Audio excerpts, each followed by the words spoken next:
Nepal is one of the richest countries in the world in terms of biodiversity due to its unique geographical position and latitudinal variation. This wild variation fosters an incredible variety of ecosystems, the greatest mountain range on Earth, forested hills and valleys.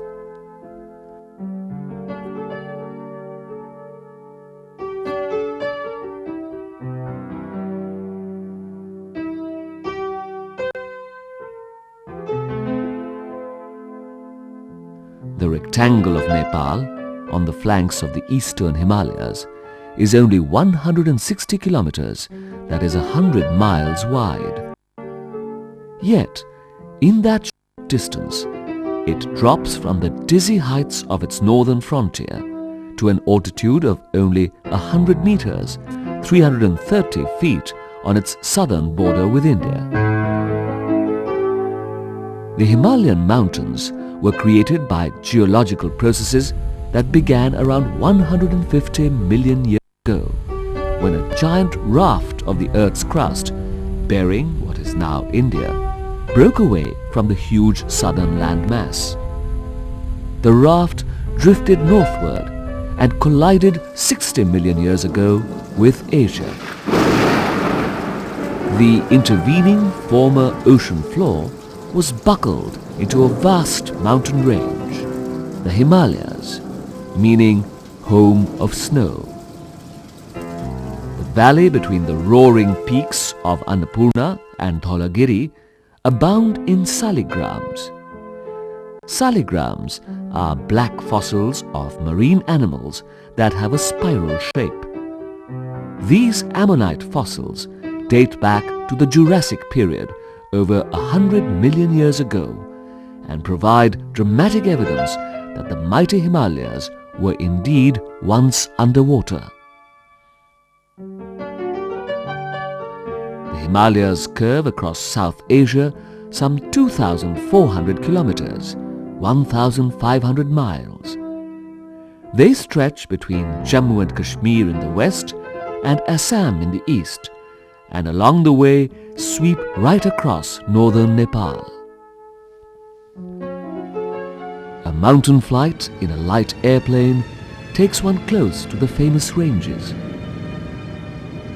The range is divided into three sections. The Great Himalayas in the north, which include Mount Everest, the Lesser Himalayas in the center, and the Outer Himalayas in the south, which include the Shivalik range. The Himalayas have an average height of about 6,100 meters, that's 20,000 feet.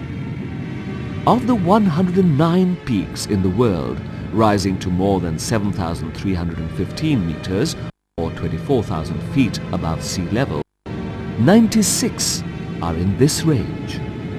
Seen through the clouds in winter, frozen rivers intersperse the peaks. From mountain peak to valley, the vegetation changes are swift.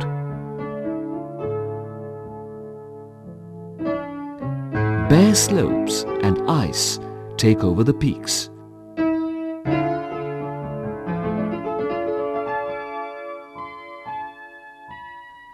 Followed by alpine grassland and dwarf shrubs.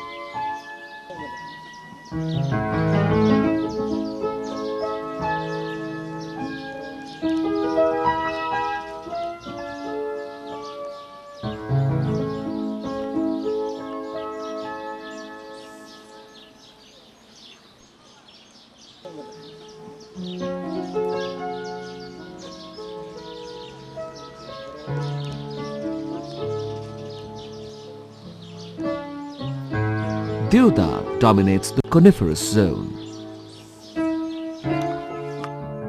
The hills are terraced and cultivated up to about 2,700 meters, 9,000 feet.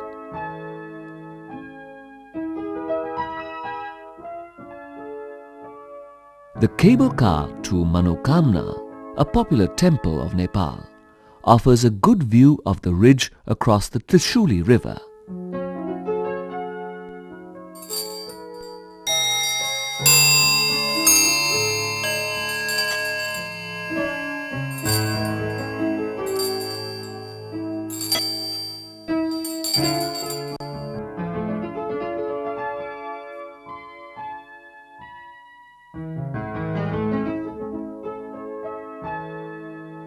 The tropical zone is dominated by sal trees.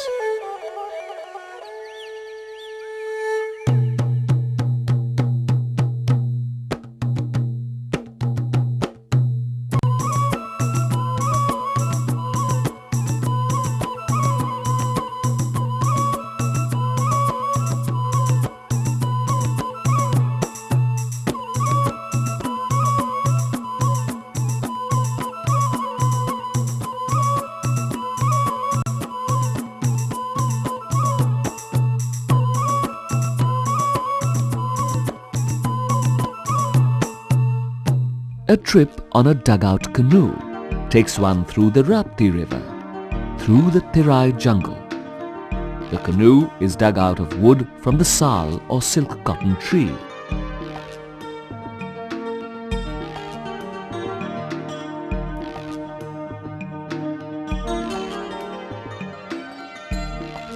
Mugger crocodile, a resident of the river, disappears into the water as soon as it comes out of its riverside cave.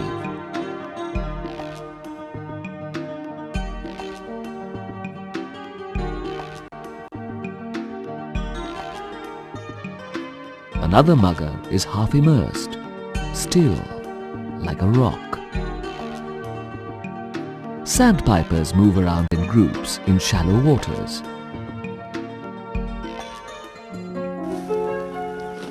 Nearly 12% of Nepal's Terai area is protected as national parks or sanctuaries. These are hotspots of biodiversity, protecting many endangered species. The hardwood forest of Chitwan is home to 450 species of birds, including the great pied hornbill. The wilderness of the Royal Chitwan National Park, a World Heritage Site, is home to the great Indian rhinoceros, the one-horned rhino. An estimated 544 of this Asian variety are protected in the park. The national park in the Terai cannot be described as wilderness in the strict sense, since Nepal believes that conservation of biodiversity should be compatible with sustainable utilization of forest resources. When the grass inside the open grassland grows tall, neighboring villagers are allowed into the park to harvest a number of grass species. It is found that rhinos and elephants can live in secondary forests, and as such, certain levels of human exploitation of forests for timber, fuelwood or fodder may not be incompatible with the overall biological diversity.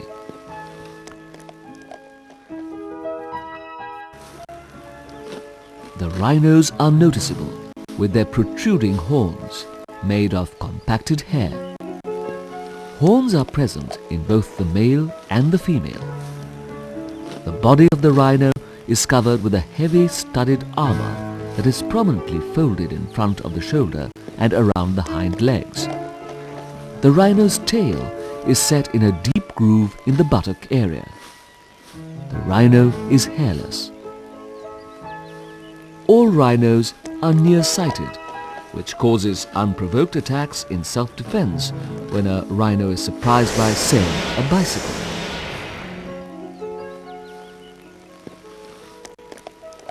Rhinos are entirely herbivorous, feeding on tall grass, shrubs and aquatic plants.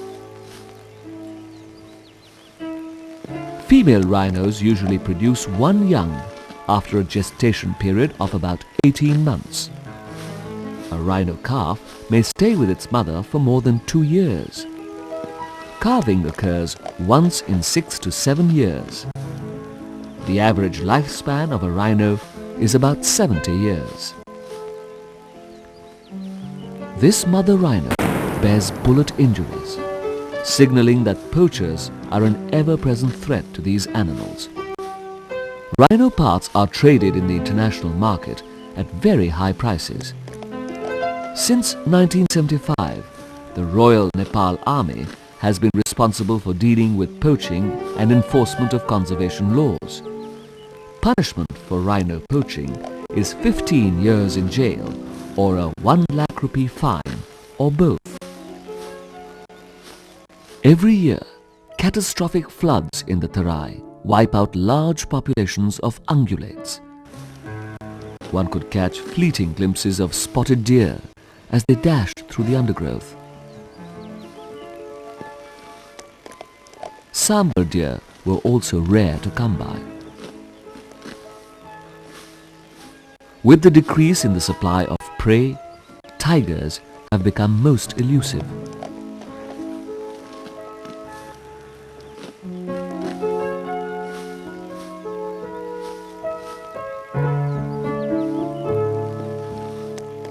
The numerous lakes and ponds of Nepal offer transitory halts for migratory birds on their flight from Mongolia, Siberia and Tibet en route to India.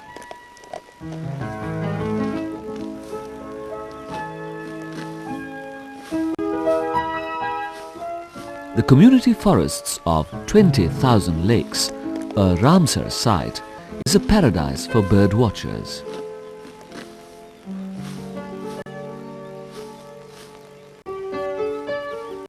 Large numbers of black ibis rest on treetops, while a lone snake bird is all set to spread out its wings to dry.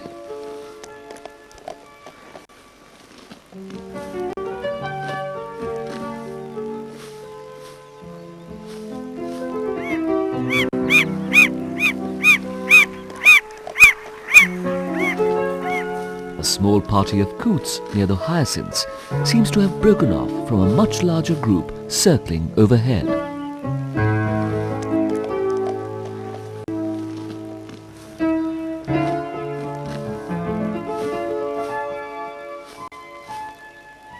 Just 7 kilometers from Kathmandu, the capital city, is Taudaha, a historical pond overgrown with water hyacinth.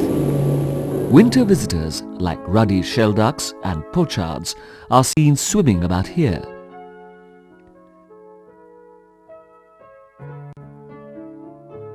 Continued silting of ponds and lakes is contributed to a large extent, by grazing domestic cattle who loosen up the mud on forest floors, which is then carried into the lakes by the rains.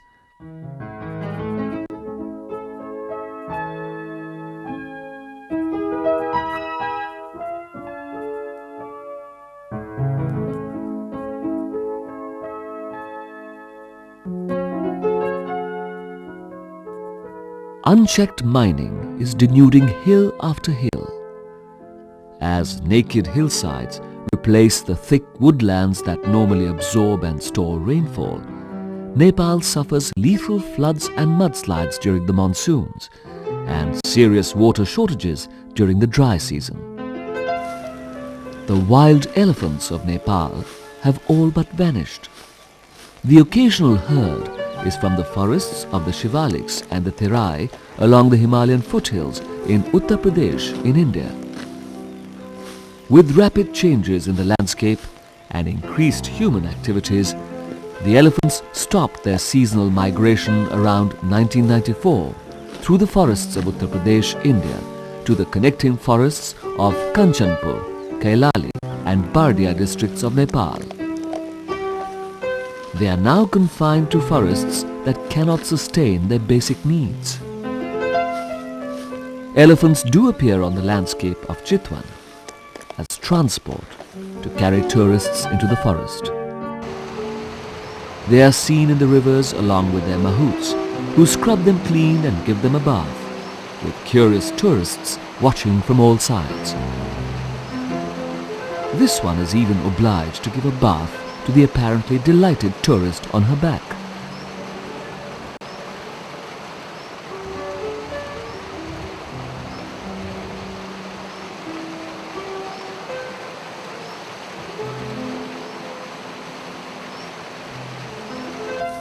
You see more elephants in Chitwan than any other mammals.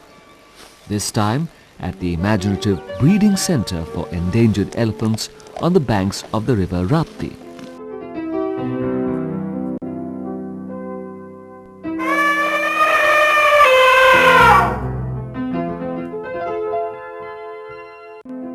Chained to poles, these intelligent beings, elephants have got the biggest brain in the animal kingdom, sway back and forth in obvious boredom.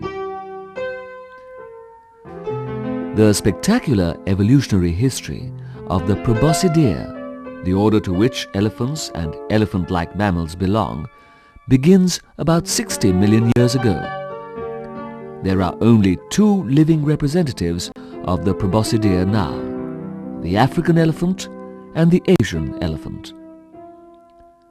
The dwindling populations of the Asian elephant have opened the eyes of wildlife managers to the reality that a growing, viable population does not exist in the wild anymore.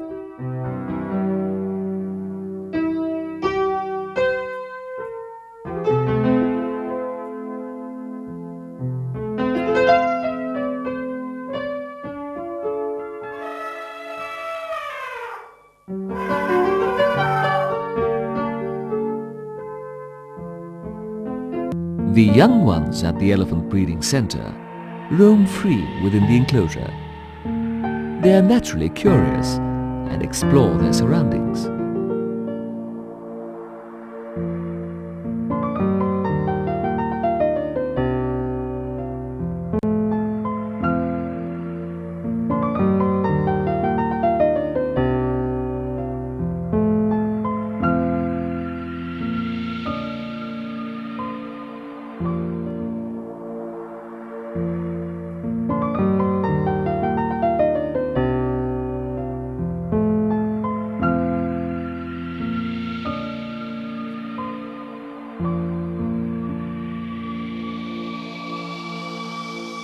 Bananas are a treat always, to the tourist as well as to the elephant.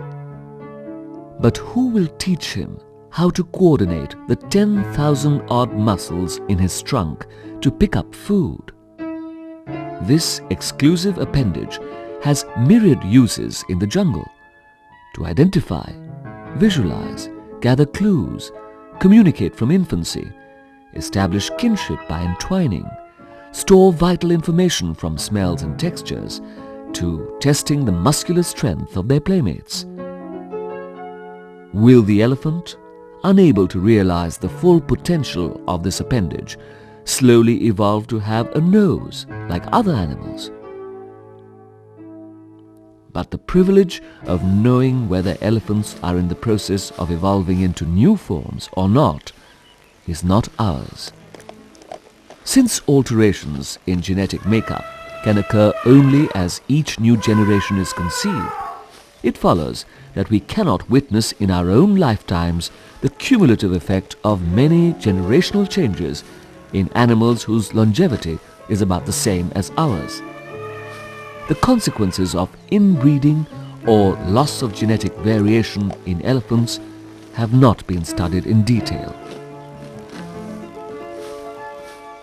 Though the breeding center has a resident bull elephant, wild bulls are encouraged to approach the females.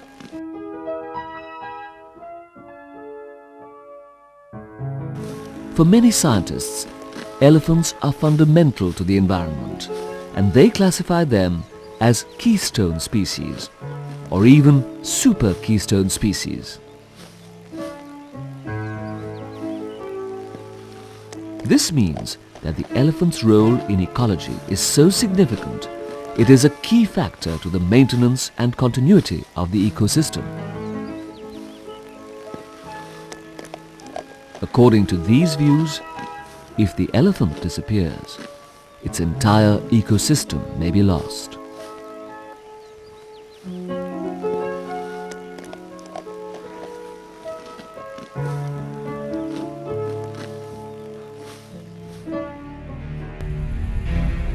The great continental blocks of India and Central Asia, which first collided about 60 million years ago, are still moving, compacting with one another and pushing up the buckled sedimentary rocks of the Himalayas still higher. This natural process is measured in eons, whereas the evolution and possible extinction of species like the Asian elephant, Bengal tiger, and the one-horned rhino is measured in a few human lifetimes. The realization that overuse of our natural resources is largely responsible for this accelerated pace of evolution is dawning on us. In this respect, the wilderness of Nepal is a future waiting to happen.